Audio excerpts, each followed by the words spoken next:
Nous allons commencer ce petit WebEx par une petite présentation. Je vais me présenter. Je suis Guillaume Megan, je fais partie de la société Alzo. Je suis le directeur technique sur la BU Cisco. Et aujourd'hui, mon rôle dans cette BU, c'est de vous accompagner principalement sur la partie avant-vente, vous accompagner sur de la formation, de vous accompagner sur de l'aide à l'installation, etc. Aujourd'hui, je vais vous présenter la philosophie SDN chez Cisco, voir un petit peu ce vers quoi on va se diriger dans quelques années et comment se préparer à cet avenir. Aujourd'hui, nous sommes d'accord, il y a de plus en plus d'utilisateurs sur le réseau, il y a de plus en plus de périphériques, nous avons de nombreuses applications et évidemment, forcément, de plus en plus de données à gérer. Toute cette partie-là complexifie de plus en plus le réseau. Et le but du jeu, en fait, de la solution SDN, c'est de pouvoir donner du lien entre tout ça et simplifier au maximum la vie des administrateurs réseau pour pouvoir fournir des KPI très simplement, pouvoir fournir du debug aux utilisateurs très simplement également. Le problème en général dans les sociétés donc, un petit peu grandes, c'est qu'on a des secteurs d'activité au sein de la société.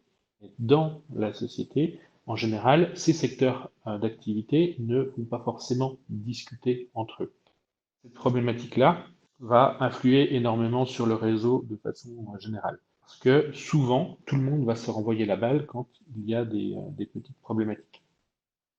L'idée avec la partie SDN, c'est de pouvoir monitorer très simplement le réseau et de pouvoir fournir des KPI à chaque métier.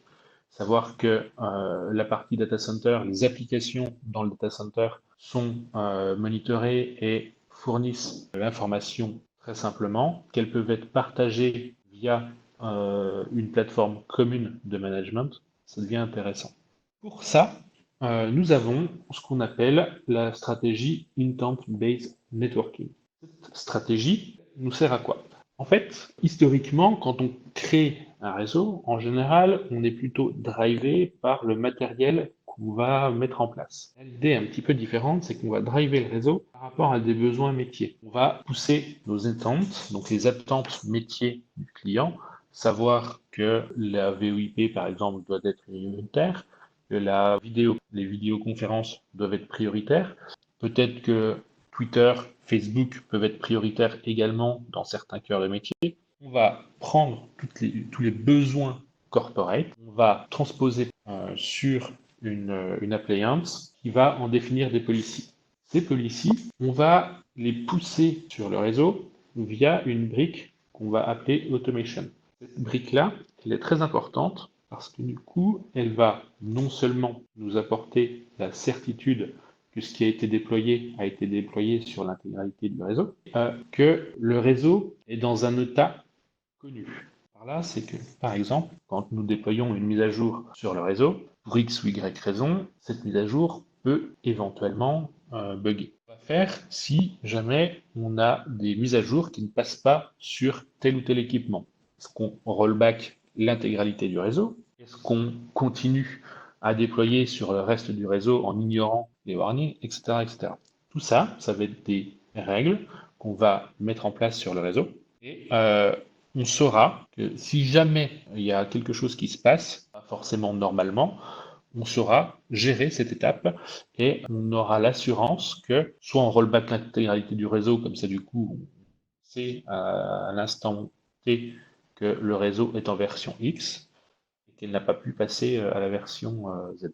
Une fois qu'on a poussé toute l'information sur les équipements, ces équipements-là vont traiter les données utilisateurs. Les informations vont transiter de X manière et les équipements vont pouvoir en tirer des statistiques. Alors, pas forcément des statistiques au niveau des données utilisateurs, mais en tout cas des statistiques sur comment va se comporter la donnée sur l'appareil en tant que tel.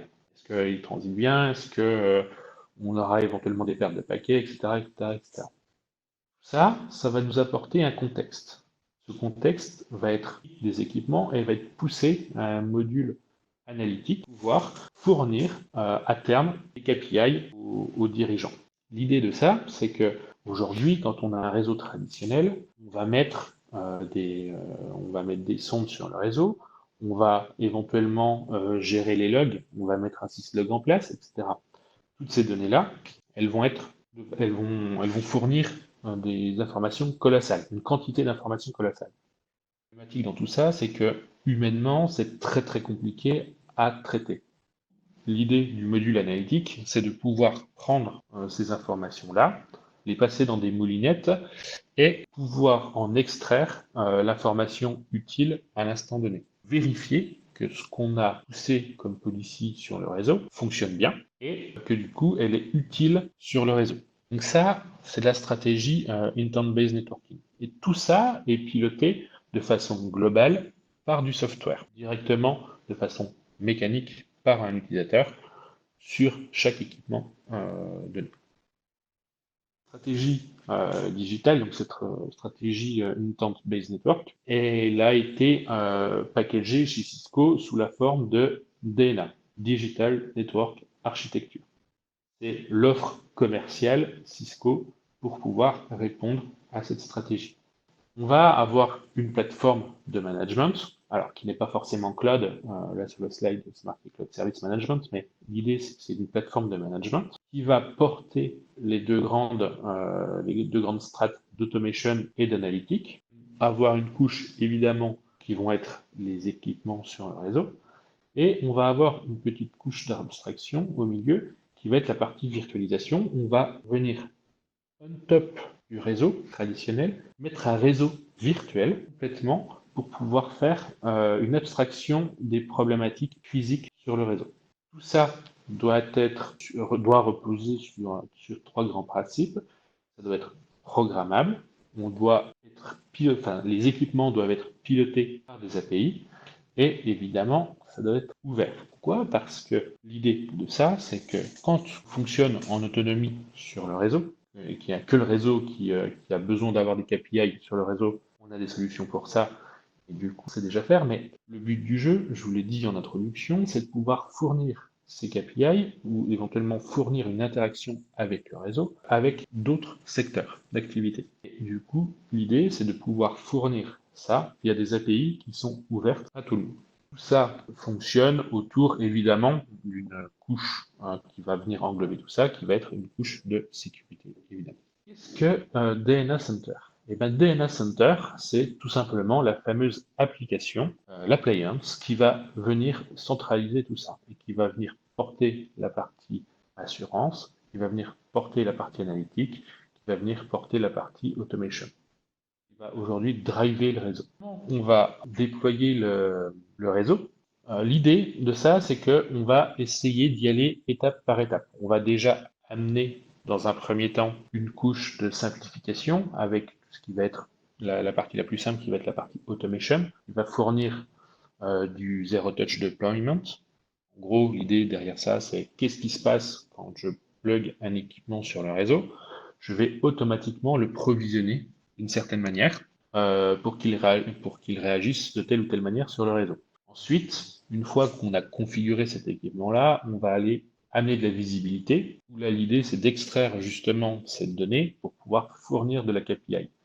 Évidemment, avec tout ça, on va mettre de la sécurité, on va pouvoir aller jusqu'à de la micro-segmentation, dire que l'utilisateur X n'a pas le droit de parler à l'utilisateur Y, ou tout simplement dire que l'utilisateur X, quel que soit son endroit sur le réseau, a le droit de faire telle ou telle chose et n'a pas le droit de faire d'autres choses. L'idée de ça, c'est qu'on va essayer de simplifier au maximum le fonctionnement des règles de sécurité. Aujourd'hui, traditionnellement, quand on va faire de la sécurité, on va se baser sur des adresses IP.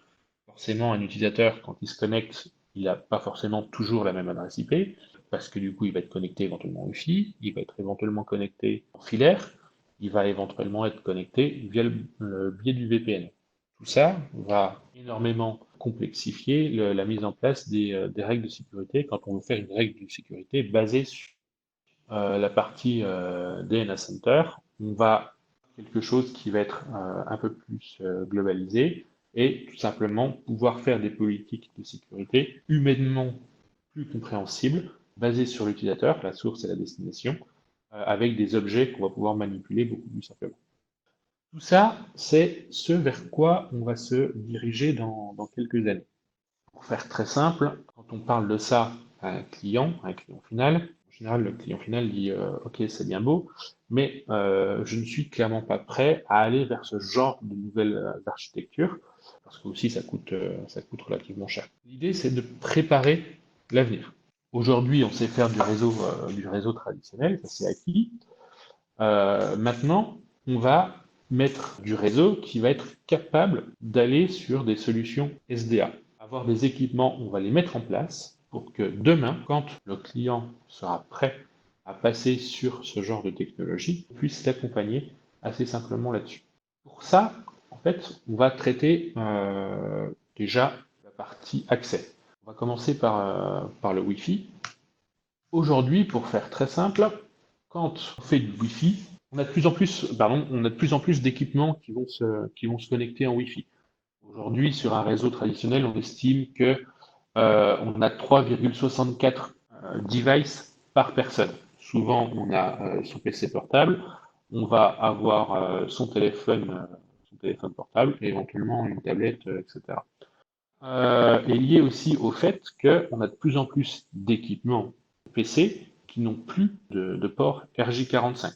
Et on a de plus en plus d'équipements aussi IoT, par exemple, des productions industrielles qui ne peuvent pas forcément se connecter en RJ45 nativement et qui ont besoin éventuellement de mobilité. Du coup, le RJ45 ne répond plus aux besoins initiaux. Tout ça fait que le Wi-Fi est de plus en plus critique sur le réseau.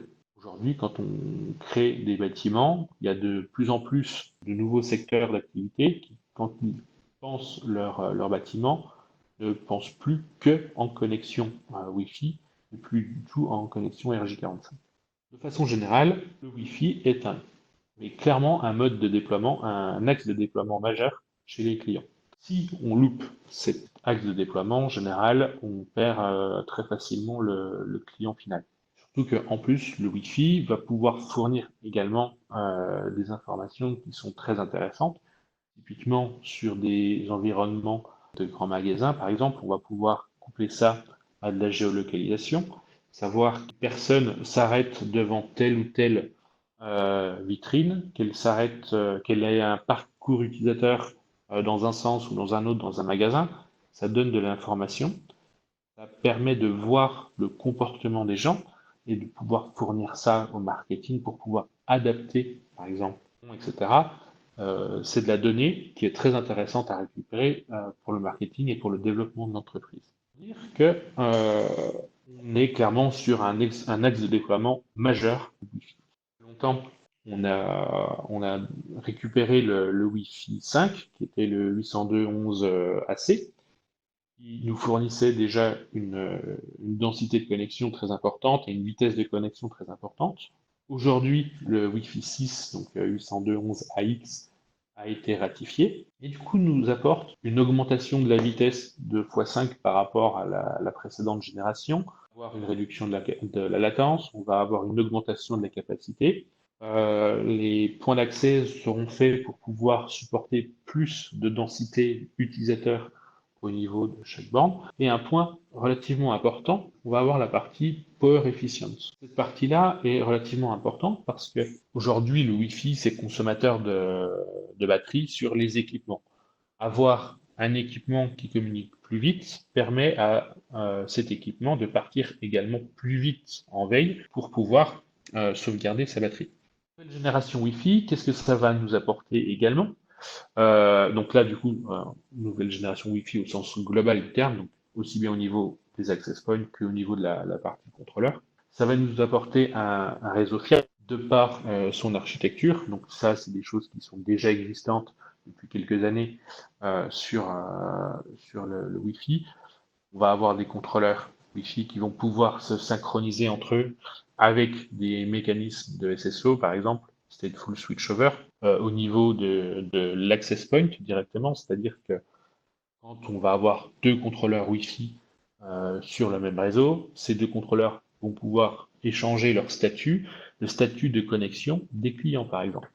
C'est-à-dire que si jamais, pour X ou Y raison, un contrôleur Wi-Fi tombe, les données auront été basculées sur le second contrôleur, l'AP ne verra pas la différence, ou l'utilisateur même ne verra pas le changement de contrôleur. On aura perdu éventuellement un ou deux pings pour pouvoir switcher, mais en tout cas, l'utilisateur n'aura pas besoin de se réassocier à la borne n'aura pas besoin de redémarrer pour pouvoir récupérer une configuration sur le nouveau contrôleur.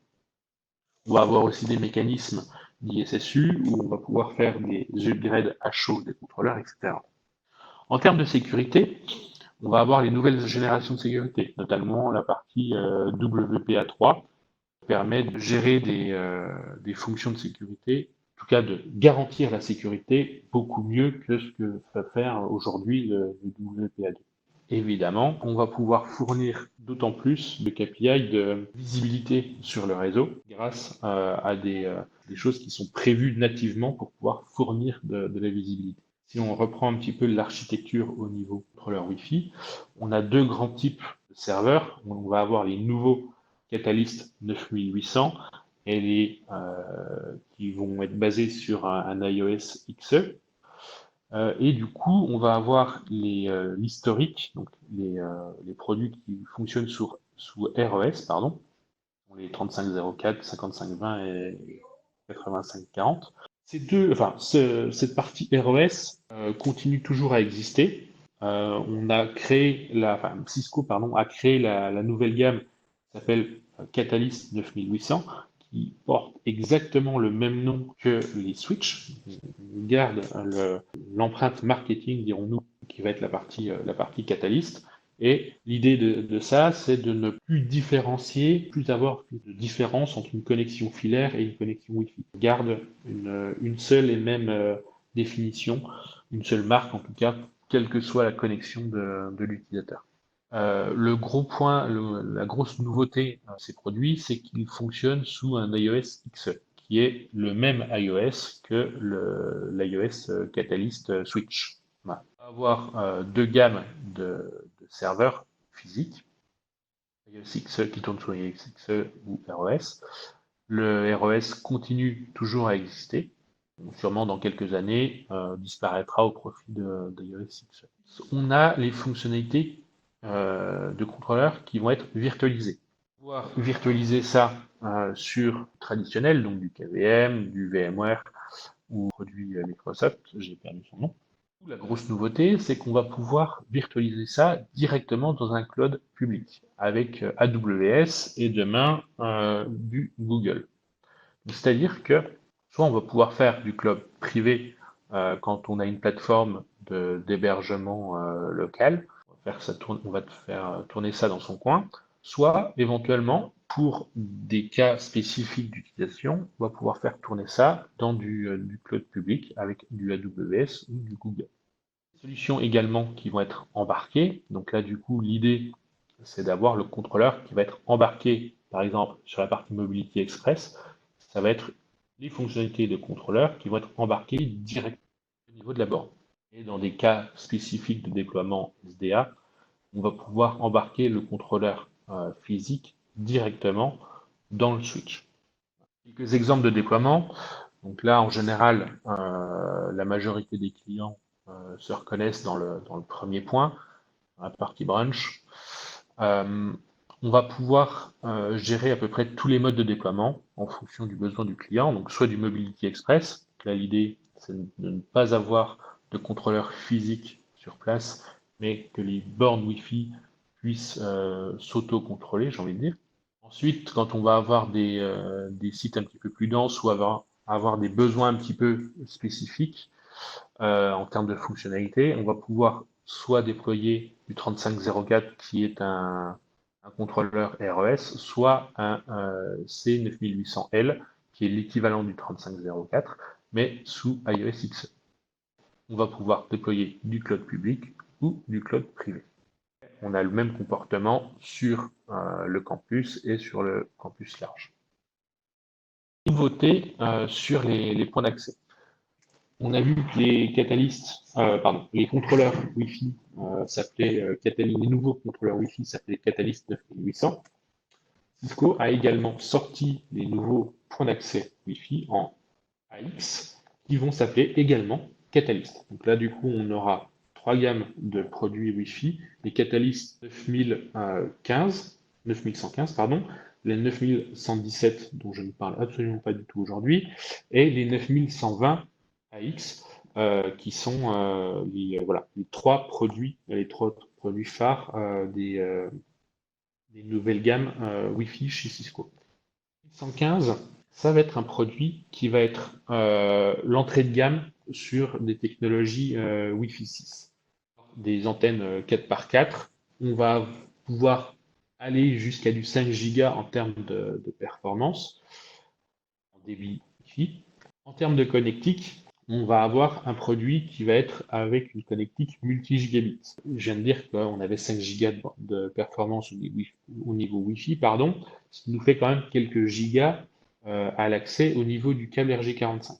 Cette technologie-là, pour pouvoir la switcher, j'ai envie de dire, sur le réseau, quand on veut la connecter sur le réseau, quand on a plus de 2 gigas à faire arriver, on a deux solutions. On aura même trois solutions. On va soit mettre un câble RJ45 1 giga et du coup, on va faire un goulot d'étranglement énorme. Soit on met un câble RJ45 qui va permettre de faire du 10 giga, ce qui devient compliqué quand on a du câblage un peu vieux. Les normes 10 gigas ne sont pas forcément respectables. Soit, du coup, on a un entre-deux qui va être les technologies multi-gigabit qui vont tout simplement s'adapter à la vitesse du câble, à la technologie du câble pour pouvoir éventuellement fournir soit du 1 giga, du 2,5 giga, du 5 giga ou du 10 giga si c'est possible. Le 9115, dans notre cas, permet d'aller sur son port gigabit jusqu'à du 2,5 giga.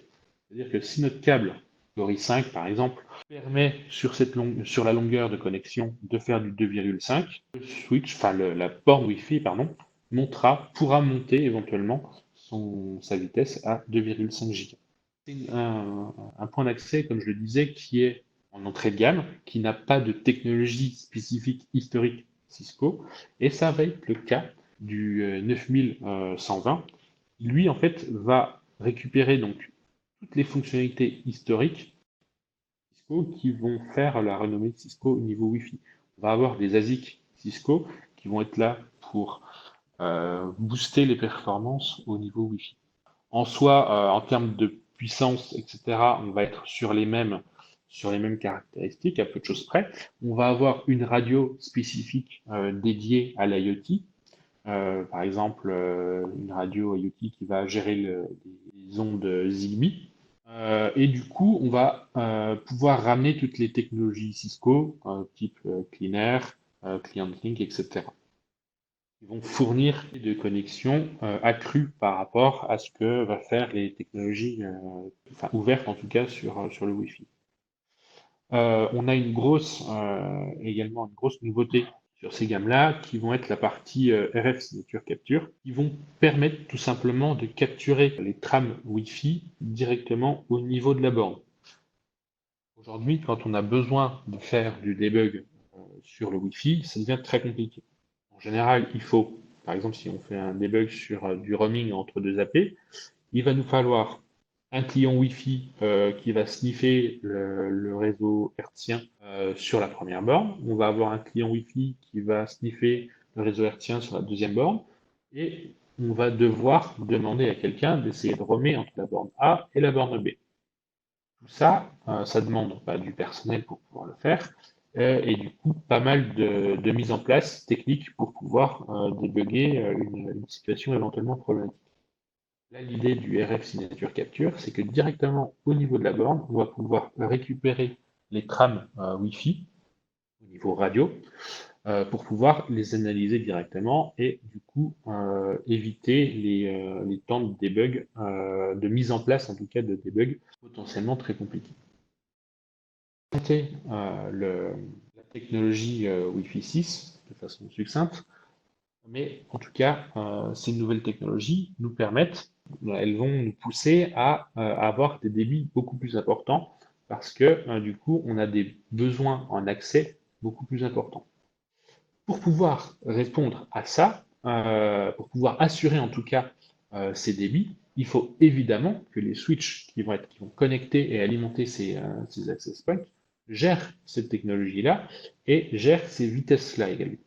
On va également avoir besoin de mettre une architecture switching qui va être en adéquation avec ces nouveaux besoins en termes de technologie et de vitesse. Là, vous le voyez sur le slide, on va avoir du multi-gigabit sur des switches d'accès. On va avoir éventuellement des switches qui vont fournir du 25 ou du 40 gigas en uplink pour le core. Et on va pouvoir avoir des cores qui vont être agrégés en 100 gigas, jusqu'à du 100 gigas. Pour ça, également, Cisco a renouvelé sa gamme Catalyst. Historiquement, on avait des Catalyst 2960, 3650, 3850, etc. Là, ces produits-là ont été renouvelés, collés aux besoins SDA, et pour pouvoir coller également aux besoins de performance en termes de puissance d'accès. On a les gammes d'accès switching, donc les 9200L et les 9200. Les gammes, donc 9200L, si vous connaissiez, c'est l'équivalent des 2960 et les 9200 tout court vont être l'équivalent des 3650. Ces gammes-là sont positionnées en entrée de gamme, vont avoir donc les premiers, ça va être les premiers switches qui vont pouvoir faire du multi-gigabit. On va avoir, quand on fait du PoE, tous les ports seront full PoE, tous les produits vont avoir la possibilité d'avoir une double alimentation. Ces doubles alimentations vont également pouvoir supporter, booster en tout cas les performances du PoE, par exemple. Voilà. Et du coup, la différence entre 9200L et 9200, ça va être les niveaux principalement. Les 9200L auront des uplinks statiques, alors que les 9200 auront éventuellement des uplinks modulaires. Ensuite, pour tout ce qui va être switch d'accès un petit peu plus évolué et premier switch de distribution, on va pouvoir partir sur des switches 9300L et 9300 qui sont positionnés aujourd'hui en face des 3650 et des 3850 qui vont permettre également d'avoir de l'UPoE, donc j'en ai pas parlé, mais les bornes Wi-Fi aujourd'hui demandent du PoE classique, mais demain, plus elles seront puissantes, plus elles demanderont d'énergie également. On va avoir également des nouveaux besoins au niveau IoT sur des produits qui demandent un peu plus de puissance en termes de PoE. Et du coup, la technologie UPoE permet, elle, de fournir jusqu'à du 60 watts dans le câble RJ45. Et ces gammes de switch permettent de répondre à éventuellement ce genre de besoin-là. Donc 9300 qui vont être des produits en 1U, sous format 1U, et on va avoir l'équivalent en 9400 qui vont répondre à des besoins de switch via des switches qui vont être modulaires directement. Pardon. Après, sur la partie backbone, on va pouvoir retrouver des switches de type 9500, 9600, qui vont être l'équivalent des 9300, 9400, mais avec des vitesses de connexion de 10 gigas minimum. Alors 10, 25, 40 ou éventuellement même 100 gigas pour pouvoir justement agréger au maximum les switches de distribution et d'accès. Tout ça, encore une fois, est basé sur des ASIC Cisco, pouvoir être programmable, pouvoir se reprogrammer en fonction de ce qu'on va vouloir faire au switch. Et tout ça est également possible parce que on est sur un iOS qui va être commun, qui va être, encore une fois, l'iOS XE sur la partie switching, comme sur la partie Wi-Fi. Également de la partie ouverture sur le monde. Aujourd'hui, la stratégie DNA, c'est de pouvoir s'interconnecter avec l'intégralité du portfolio Cisco. Donc, on est capable de connecter un cœur de réseau Enterprise Network avec du Meraki, mais également avec des solutions SD-WAN et également des solutions Data Center. Tout ça fait que l'intégralité des produits chez Cisco aujourd'hui peuvent communiquer les uns avec les autres et fournir une expérience globale pour pouvoir fournir de l'information très détaillée aux dirigeants. Dire c'est normal, c'est des produits Cisco, ça, heureusement que ça fonctionne ensemble.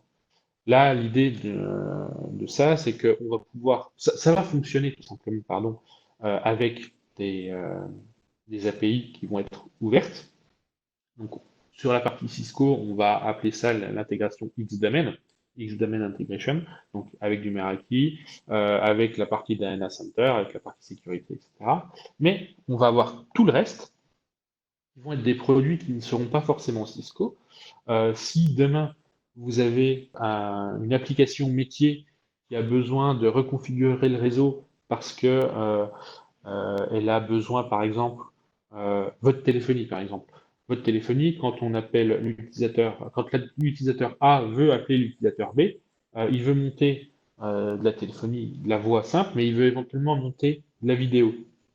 Aujourd'hui, on pourrait imaginer que quand l'utilisateur A décroche son téléphone, compose le numéro de l'utilisateur B, l'IPBX qui se cache derrière vient taper sur l'appliance DNS pour pouvoir configurer de la QoS de bout en bout sur le réseau pour pouvoir supporter cette voix et cette vidéo de façon optimale. Ça, c'est des choses qui sont difficilement utilisables aujourd'hui avec un réseau traditionnel parce que ça demande à ce que quelqu'un vienne configurer manuellement l'intégralité du réseau. Mais du coup, avec un réseau qui va être piloté par du software et qui va être ouvert sur le monde extérieur, ça devient des comportements complètement possibles et imaginables à avoir. Et pour finir la petite histoire, quand mes deux utilisateurs auront raccroché, l'IPBX pourra venir décommissionner cette demande de restriction de bande passante ou de garantie de bande passante sur le réseau. Donc ça, c'est des choses qui arriveront clairement avec le fonctionnement de l'implémentation, en tout cas, des technologies DNA.